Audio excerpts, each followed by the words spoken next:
Well, hi everyone, and welcome back to my YouTube art tutorial channel.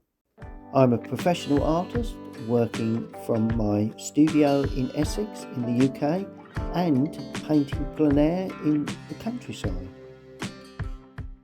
I'm uploading one or two older videos that you may be interested in watching again.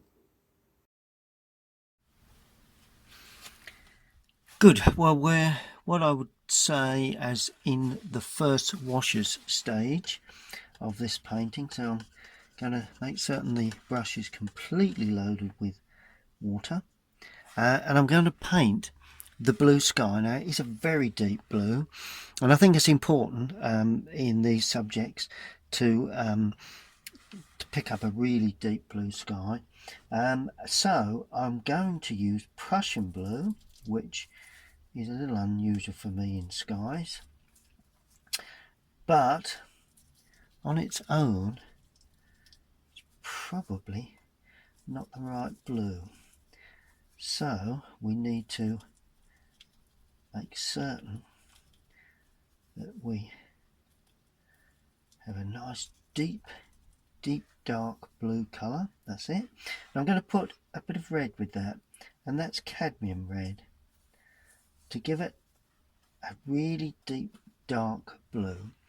Now the wash is going to be a wash. Just got to be a little careful around. I've not damped the paper, if you notice. I want the colour to really hold in. If you notice, there is a small belfry obviously on this little chapel, and a small bell at the top, so I'm going to try and just pick around, because I think the sun will be catching that rather ornate sort of ironwork on top of the church. So let's see if we can get a wash running. There you go, look at that. Now a lot of people think that is too blue, too dark in colour. Well, a few years ago I would have said that is miles too dark, but knowing what I do now with watercolour, always dries a tone or two lighter at least. Now, keeping the wash running, picking down the edge of the roof line there, it's a roof area, and picking around. I'm not going to actually be too specific with the shape of this, as you can see, but I need to make certain that I've got to pull that across and damp that again. Not what I should be doing, but there you go. Drying very quickly in here. A little bit more water to that. Right, here we go. Now we sweep the wash down and just picking, making certain that it all stays. Could damp the paper obviously, but and picking around that area just to leave some white. That's all I'm doing really, just making certain that a little bit of white around that edge there, and just dot that just so as it's, we're not specifically picking up any particular shape, but just an idea of where that belfry or that bell is supported. Okay, now we come down and around, working our way down either side, getting lighter by adding more water as I come down, and get the slope of the small slope of the roof, not a great deal there, but there is just a little slope in that roof. Almost cannot see the top of that roof. Down the edge and that side too, not weakening the paint anymore, bringing that wash down either side of the tower, down there, across there, and down there like that. That's another part of a roof line that's at an angle, and bringing that right the way down. There we go. Now I'm going to leave that to completely dry. There you go. That's the bottom edge, and that's the bottom edge of the sky there. There you go. Now I'm just going to dot in between there because there's the bell there, and then you can see a little bit of the sun work coming through. Lovely.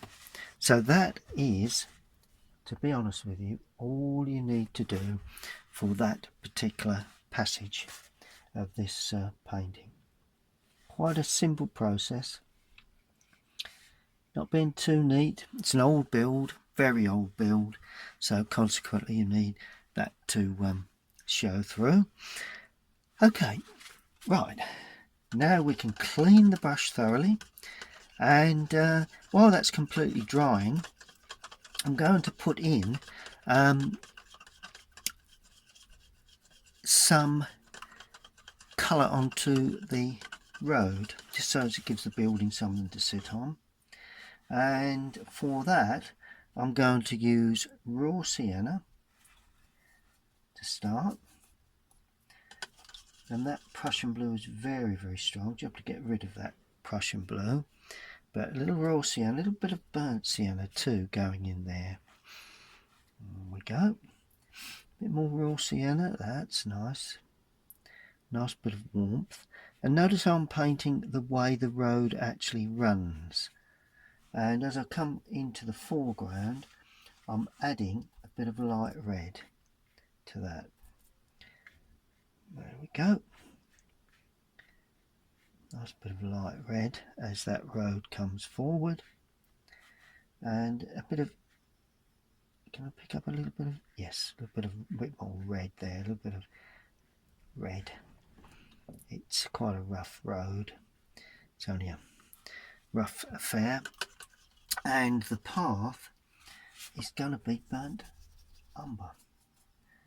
Why it's burnt umber, I cannot tell you, but it's just the way it looks to me. So, and that's what it looks like. And we come round there. Still trying to keep that fairly light. There is a bit of a curbstone, so I can make certain we hold that. It just shows you where the road finishes, really. That's all I'm doing there. Let's join that up. There you go. So that's give the road a sort of a feel, a little bit of a path that side. There, just put that in. Just give the road a bit of a feel of somewhere for the buildings to sit. Now these buildings are very very light. We do have some edges around the windows that are red brick, but other than that it's rendered, so we're going to keep that light. It's what I'm going to call my old Cotswold mix. That's raw sienna, light red, and a touch of cobalt blue where required. But to start off, it's just light red and raw sienna, and that goes in. Oh, there's another window there. Let's just draw that in as well while we've got the opportunity, because there you go. That's quite sufficient for that. Good.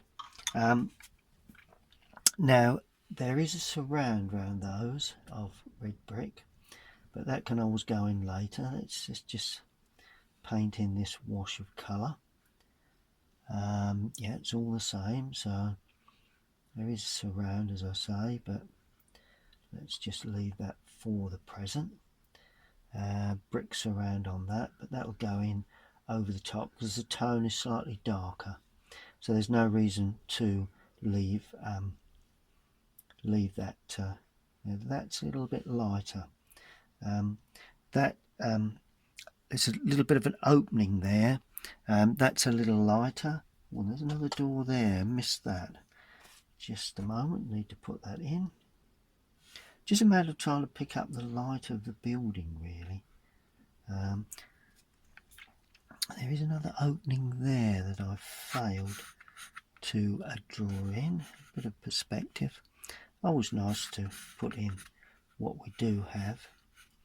There we go. And then that comes down. I do note that it's got a little bit more red in it as it heads towards the lower area. So whether that's the light effect that's happening or, but anyway, that's what I see. So we may as well put that in. Yep, a bit more pinky, which to me is that light red. Go. So that's a very, very nice sort of oatmeal sort of colour, and then the surround of this is slightly lighter, almost white, but I'm using very weak burnt umber for that, just to bring the changes on that, and also inside that door there, just to give it a bit of real light. And yep, we can see that quite successfully. Now this has got quite a bit of pinkiness to it, so for that I'm going to use alizarin crimson with a little of the burnt umber in there. It's not pink, but it does give that, I don't know, I just feel it's got a pinky sort of glow to it. Just go a little bit stronger with that. Bit of burnt umber in there just to take off the pinky colour, make it more rendery, if that's a word. Or now that surround is lighter, so that needs to go in, that needs to be left. Anything that's lighter in a surround needs to be left unpainted. Anything that's darker we can paint over later. Right, now there is some washing on the line there on the balcony, and as we head down there is some greenery, but we can more or less overpaint that shortly because that is considerably darker. There we go, nice little bit of pinkiness to that. I like that. So always a good thing to pick up any warm colours. Looks all grey, but it isn't. That's the key to this. And right, okay, now the real grey colour is on that building, so that will be grey burnt umber with a touch of raw sienna. So it's now add a blue, ultramarine or Prussian, not Prussian, sorry, cobalt blue. Yeah, a little cobalt blue. Keep it very, very weak. And we paint that across there. Yep, that's the more or less the colour I'm looking for. And the windows are lighter, but the surrounds are a little darker. So we'll paint over the surrounds. Just going to leave a little bit of white. Paint around the figures. I've got a couple of figures there that a couple of little, there's a child and an older resident, and just added that just to give it a bit of life. There we go, and just simply paint that and leave that as it is, like that. Make sure we've got the angle of that correct before it completely dries. There we go. And then finally we've got all the sort of cooler, sort of, well, light colours. Got quite a pinky grey there for the tower, and that is light red there again with a bit of burnt umber in there, I think, just to give it a bit of pinky warmth, and more or less just I'm going to leave the white, the left hand side, which has all the sun, unpainted, because that will give me the opportunity to make certain that we have ample dark tones, good contrast from one tone to another. So we've got a good film of light hitting that left hand side. Okay, well that's the first stages. Very simple washes. And we'll allow that to dry thoroughly, and then we can see our tones correctly. Good. Well, I'm continuing with painting this subject that a friend of mine, a painting friend of mine, gave to me when he did a pilgrim walk in Spain some time back, and he's painted his version, and I'm now looking at the way I would treat this, and just honed in a little closer. So let me just tie the camera down there, put that on the tripod properly. There you go.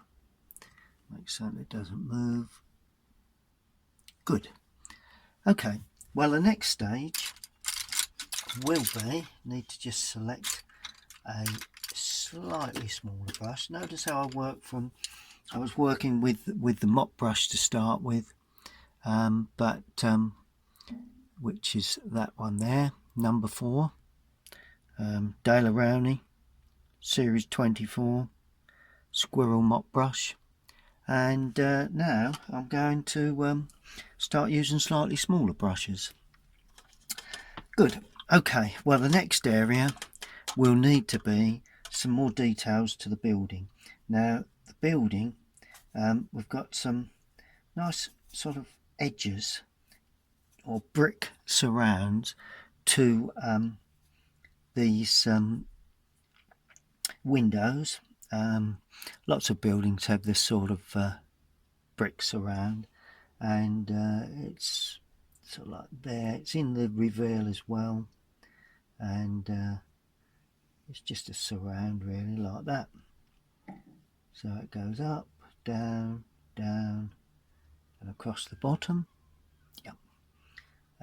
Across, down, down. We'll leave the glazed the main areas unpainted, and that's down there. So it's on the outside plus the inside of that reveal. So it's like that really. There you go. It comes right down to the lower part of that. There we go. As I say, light red, touch of cadmium red, but mainly light red. Just add a bit more. Might add a bit more cadmium to this, just to give it a little bit more punch. It's like that, and it comes down there like that. Works in like that. It's just the surround really of the window. Right, where else do we have that? Just a tad more red, because I want the eye to be drawn to that little area there where the figure is. So what I'm doing is trying to create an even richer red in these sort of areas there. Just where it's and the sill, I think it comes right down. Anyway, do we have any other red brick? Oh, there's a little bit of red bricking there. And that sort of continues somewhere along there, just adding a bit of interest. Good. Now we've got a very weak cream, and that is a very weak burnt umber there and there. Just having a look at the windows now a little, just to see what we need to do for that. Oh, and the roof lines. Ah, that's interesting. I'm using light red with a little burnt umber, just to knock it back just a touch, we've got a very light sort of edge there. We've got a very light sort of edge, very sort of pantile sort of roofing, and the same there. Notice how I'm leaving some areas unpainted, trying to get a bit of light, because this is what this subject will be all about. It's the light that we can capture on these initial washes, because they're only initial washes that before we get the real darker, medium and dark tones. Now, windows. Right, now this is where the interesting part comes. I'm using ultramarine with a touch of Prussian in there. In fact, it's probably more Prussian than ultramarine, and I'm putting a bit of burnt umber with that to try and capture the feeling of a fairly dark window area there, like that. That seems to work well. Very little glazing really. Oh, there is a dark glazed area here.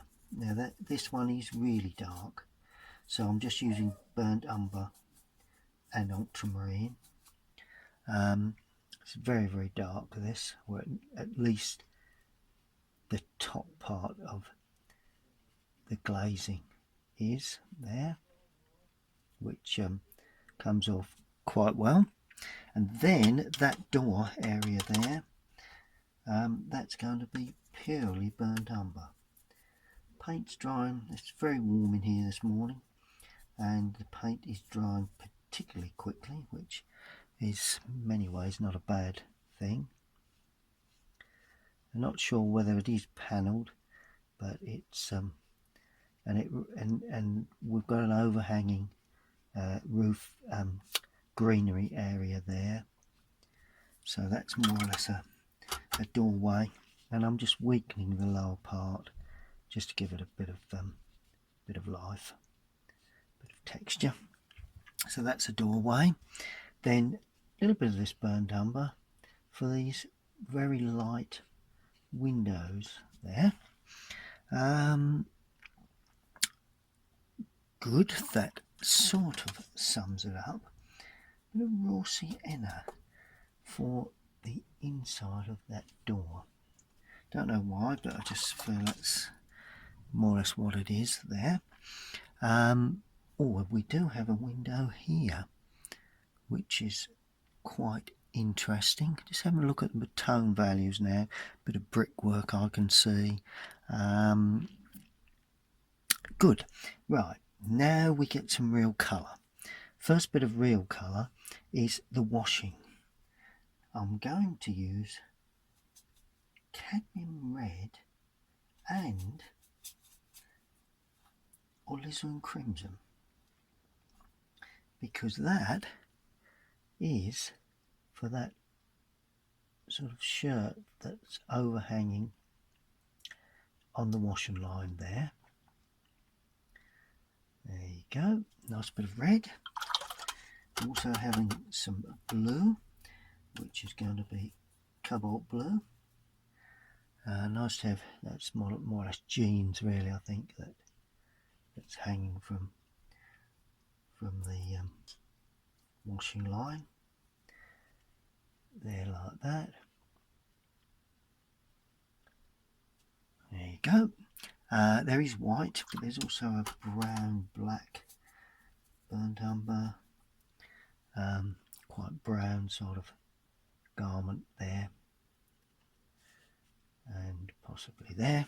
There we go, a bit of washing on the line, that's nice. Now the figure, that's also going to be a warm, quite a warm sort of feature. I'm going to use Indian red for this, not too dark initially, and it's, I'm trying to depict this as an old sort of lady that's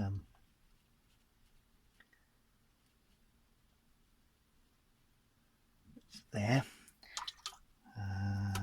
good. And I'm going to put a bit of yellow brown for the legs, like that. There we go. And we will have a blue colour for the little child figure there. That's good. Always nice to have a couple of figures in your subjects, really. Not vital, but I always feel it gives a sense of interest to these subjects. Terracotta pots, I suppose that's possible. That is blue on the photograph, but I'm adding a little bit of interest, a little bit of greenery now. Shall I get that in? I suppose that's a good way to go for the next part of this. Notice I'm trying to build it all up to get it all light, apart from the sky, that's quite deep. But just do a mix for the green, and then I'll apply that. Good. Final stage. I'm using quite a large brush, although it points well.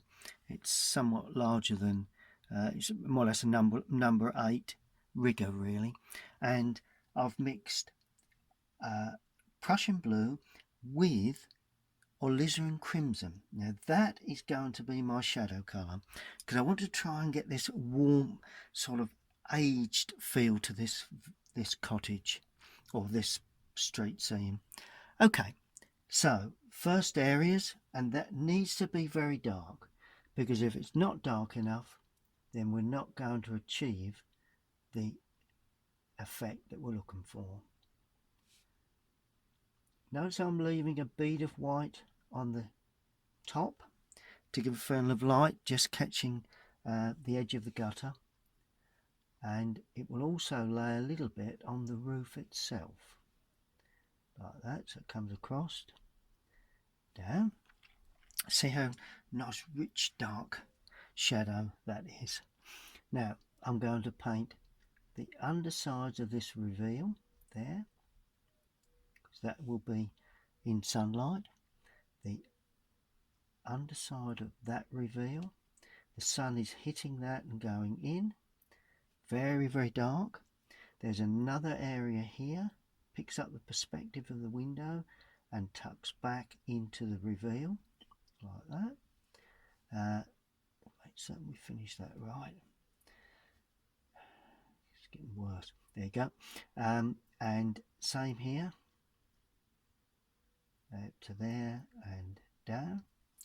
And all of a sudden we get that lovely feeling of light hitting the front of that building. It's under the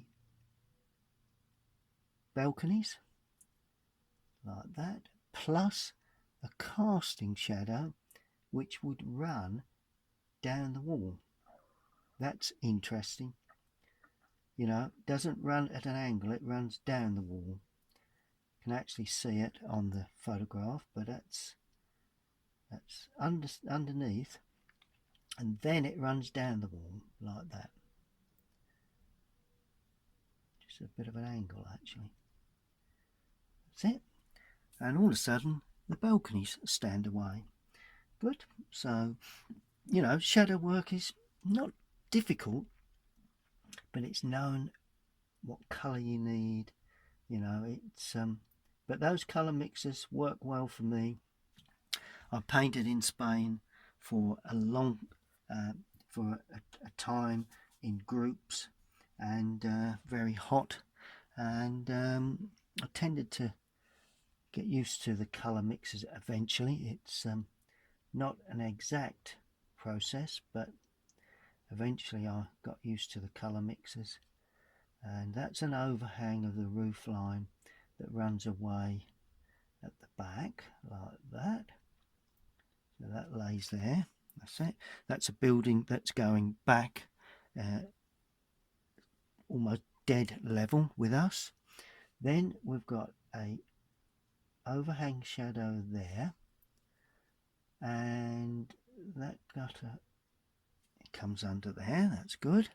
And then we've got a reveal shadow there in the window.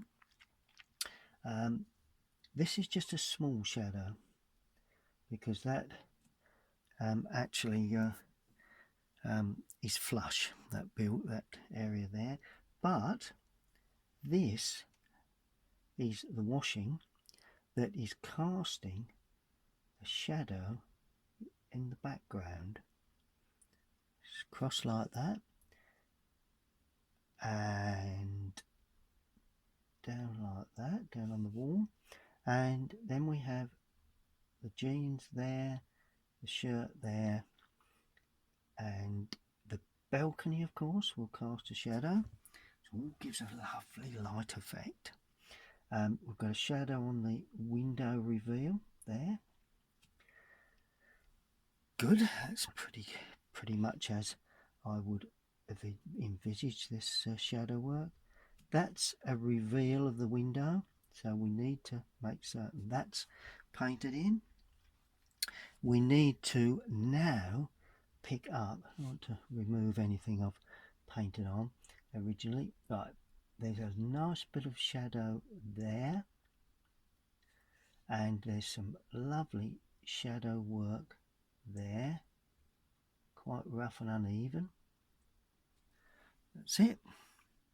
I'm going to put some really dark shadow in the top of those windows, those belfry areas, because that will also help to give added depth to the top of that belfry area.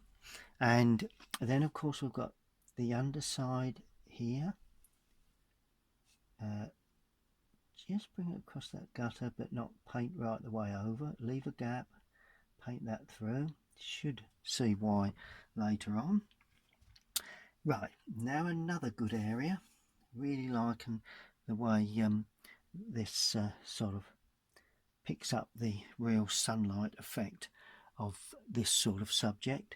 Now we have a lot of overhang shadow plus some shadow within that sort of creeper that's running up, and that is then going over the window area too, so it's creating a shadow on the wall. Yep, that's looking good. Okay, down the window there, and a little bit on the sill there, just drawing that across. I want that to soften. Lovely, we've got a shadow to come in there shortly. And the figure, not a great deal of shadow, but there will be some here and there. Same with this little figure there, the little child figure. Not a great deal of shadow on that required, but of course there will be shadow running away, and just to touch up the wall there, a bit of shadow under the figures. Now there is obviously considerable shadow underneath. There's a little pot there, so there will be a little bit of shadow there. Quite a bit of interesting shadow within that pot area, or them pots, where them pots stand. Not too much, but one or two little touches. Yep, just to give that lovely effect. Now as you can see, the whole thing is beginning to pull together now we've done that shadow work, and the final shadows will be the shadows from buildings on the opposite side of this small little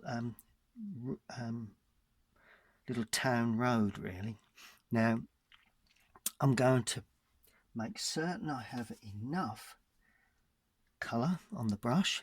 Now the shadow comes almost all the way into this foreground. Going to just ease back on that a touch, because I don't want to apply too much shadow. Can always make it a little wider if I really need to, so that casts back like that. and through, and then we have a line that cuts through here. There you go. I'm adding a little bit more rose madder to this, just a little bit more water. It is very, very warm in my studio today. We will put some texture onto this later. The main thing is keeping a good flow of colour across the paint paper, up the little curb, mustn't forget to do that, and across, and then a little bit more red in this foreground to give it real warmth as we paint it through. We'll bring some of that into that shadow as well, and then a little bit more blue. So we've got a good variety of warm and cool colours within that shadow, and that just runs across like that, allowing that to completely dry before we finish with some very fine finishing touches, which will be important. A bit more blue for the present because it does actually run up the wall at an angle there, and we can actually see the rough edge of the tiles on the, there we go, runs up like that, and I like that because it just sort of holds in that left hand, that right hand corner. A lot of shadow, but once that's completely dry, and then we'll put in some, just a little bit of delicate detail. Good. Well, we've got the real fine touches now with some very dark paint and a very small brush, burnt umber, ultramarine. Could even use the Prussian blue for that if we wanted. That wouldn't be bad with burnt umber, like a greeny black. Let's stick with the ultramarine because that's not looking. There we go. And where do you need these little finishing touches? Well, I did notice there's like a grill area here, so I'm going to put that in. There we go, that's easily put in. There is some additional detail just to line up the top of that roof there. It's not particularly dark, but it's more or less a roof line there. That is quite dark, that side, and that's got a bit of shadow on. Yep, in actual fact I could put a bit of shadow into that, but there is a clock which I've failed to put in, so I'm going to do the underside shadow like that, and the time looks as if it's somewhere around 6:30, so we'll put one down there and one up there, make it a little bit of a different time. Good. And now we put in a little bit of interest and detail there, because it is a little bit of brickwork that finishes there and there. There is a little ridge across there. It's all a matter of the architecture really, and I think that lays back in there, so we may have a small shadow like that. It's a bit of a slope to the roof there, I think. Now the Pantile roofing, so we've got to make certain we show that sort of Pantile roof feel to that, and the same here. Need to show those because they're traditional with the buildings in a lot of Spain, and they don't have to be put in really neat because these buildings are not that type of buildings. They're old, aged, and just need to have the correct feel to them really. Good, a bit more water with that, because there is an area of shadow which is under there that I've forgotten, but wouldn't hurt to ring the changes with a slightly different colour. Goes right the way into there and up to there. Go, so that shows that shadow area there, and there is sort of an edge there, so I'm going to put that in because it just shows where the door reveal is. That's good. Bit of shadow down back edge of that there, very little there, a little bit there. Good. That's pretty much as I would have wished this subject to turn out. Right, as promised, I'm going to put in a little bit of detail where the path or the curb area comes down, and then it's a very small little curb area, but just show it with some little edges there. That's good.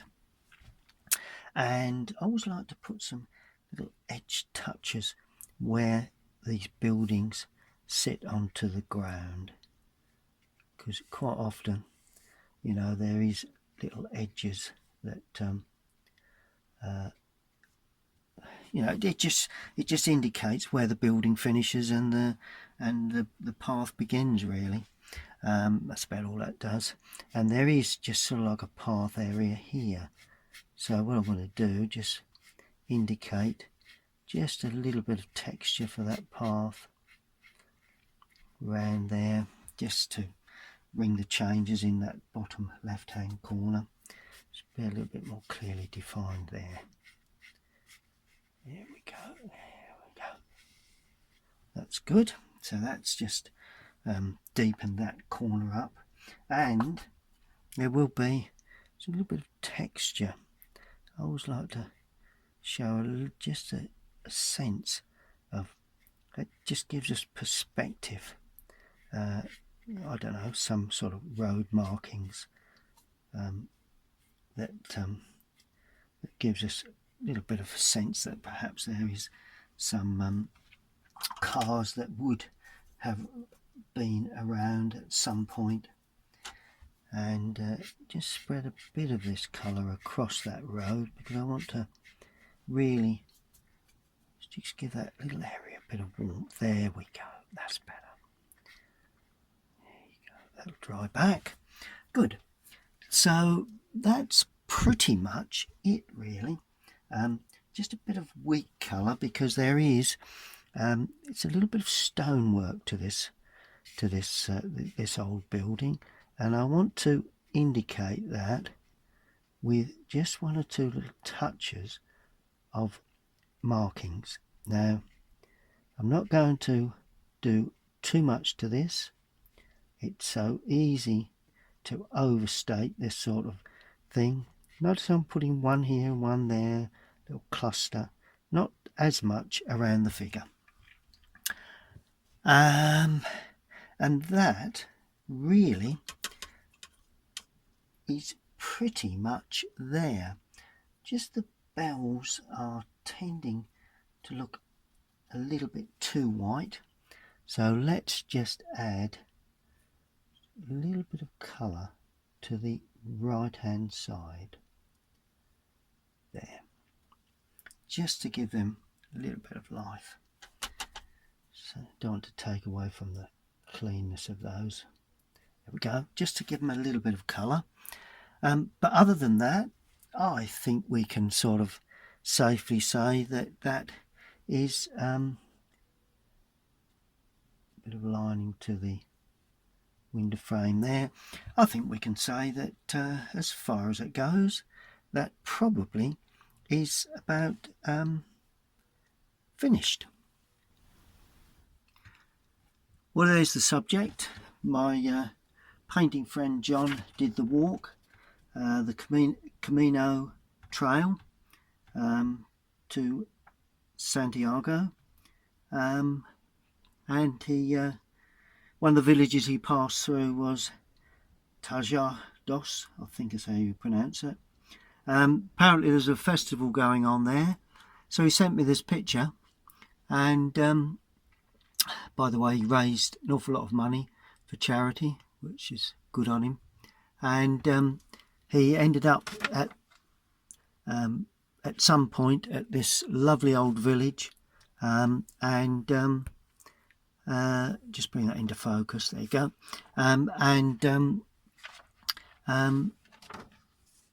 There's a festival, I understand, going on there. It was at the top of a steep hill, a lot of intense sunlight. So he painted his version, and there is mine. All it needs now is quite simply a signature, as we always do. Brush and paint used in the painting of this subject. Sign it in the bottom of this bottom right hand corner. There we go, so we can see exactly who painted it. Well, I hope you've enjoyed that video. I certainly enjoyed painting it.